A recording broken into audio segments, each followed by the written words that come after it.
Good morning. Elle Ingalls here. Got my Ingalls picture shirt on here. It's kind of hard to see because it's 5 a.m. where I am today. Um, reactions cause reactions cause reactions. That is the title of the little show this morning. The light's not that great here, but I want you to see the kind of cool lights. Just a little bridge.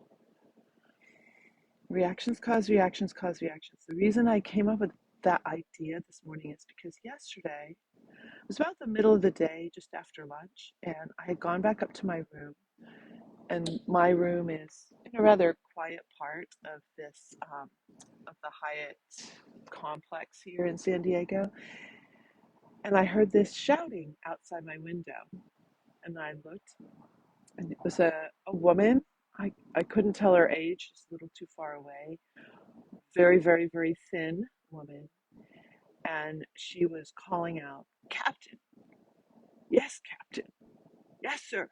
And then she said, "But you killed my father. You killed my father. Captain, Captain." She kept repeating, "Captain, Captain." I'm in San Diego. And so that got me thinking. Um, this woman did need help, obviously. Um, and it got me thinking of how hearing that, I definitely used a pressure-free tool because hearing her um, could have easily caused me to trigger um, just thinking about her and her life, which I'm going to imagine is not in a very good place. And what led her up to that is she's yelling, "Captain, yes, sir." Was she in the military? Is that her situation? So you start creating an idea in your head about something going on. And I wondered about the reactions and the choices in her life that have led her to her current situation. So, what are the reactions that you exhibit in situations that lead you to another reaction and another reaction and another reaction? And also, you trigger reactions in other people. So, there's this cascade of reactionary behavior. And the behaviors that I share on Pressure Free, I just kind of keep it to B words, but it's things like becoming really belligerent, warlike, bossy, aggressive, that kind of, and that's what I was witnessing with this woman. Was she was very aggressive, and she was punching the air and very aggressive. um, some people blame others for their situation. That was coming out of her mouth too. She was blaming this captain in her voice, so blaming. We can get really, we want to just hide and binge. Do you binge? We'll binge Netflix. We'll binge social media. We'll binge scrolling. We'll binge alcohol, weed, chocolate, comfort food, just to try to feel better. So we move into these B behaviors, and it can get to the point where you're broken. And I've had people say to me, "Elle, I feel like my brain is broken because of so many times that you've gone into fight or flight, and it's just not working for you."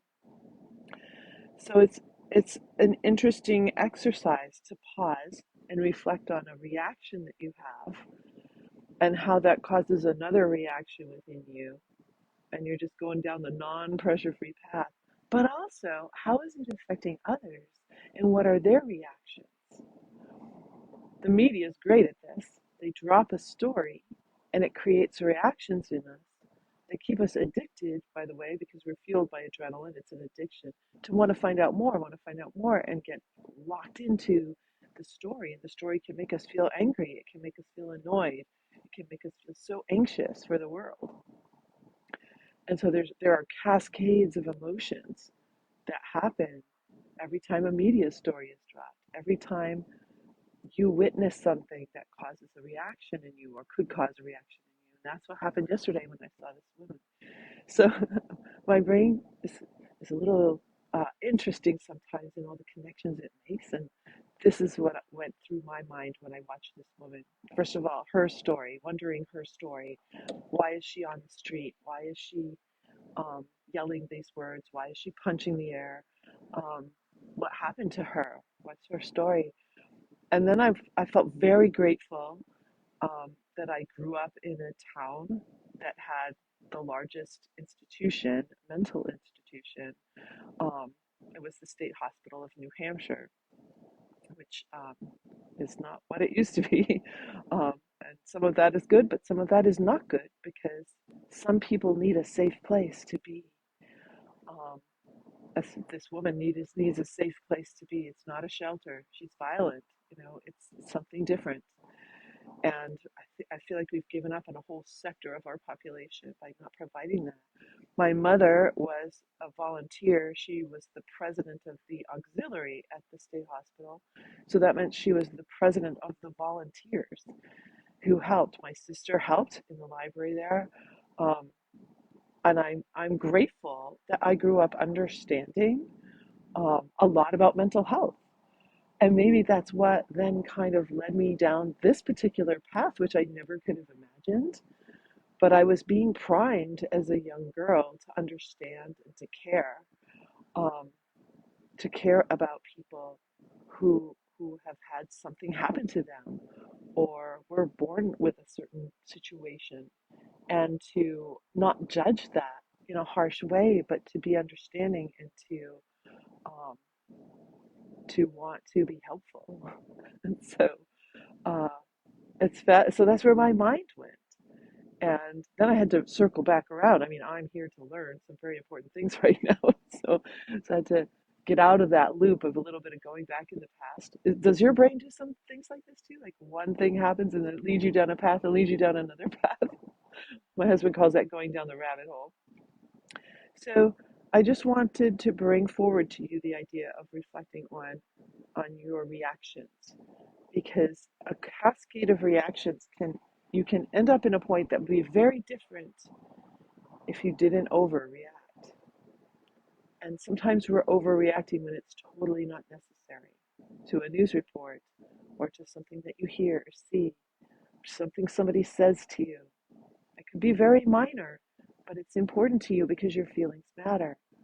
And so your feeling matters, and at the same time, not overreacting is going to help protect you from the nasty stress hormones that will cause feelings that wouldn't happen if you weren't under the influence. So I hope that's helpful because I really see it happen so much with people. Just reaction causes another reaction, causes another reaction, and you can end up in a really negative place that might not have happened, and how it causes reactions to others too. So I wish you a great pressure-free day.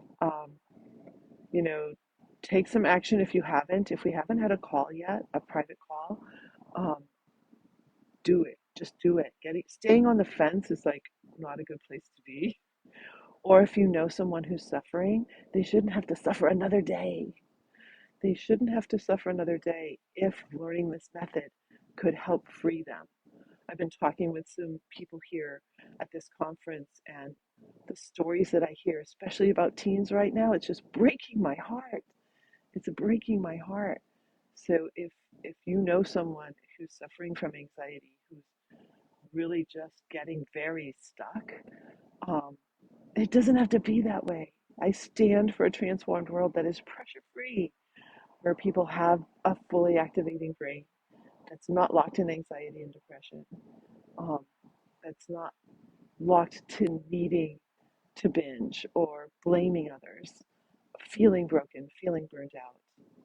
It doesn't have to be that way. It really doesn't, because it's just one simple fix. It's a deep fix. I'll grant you that, but it's one simple fix. So have a great pressure free day.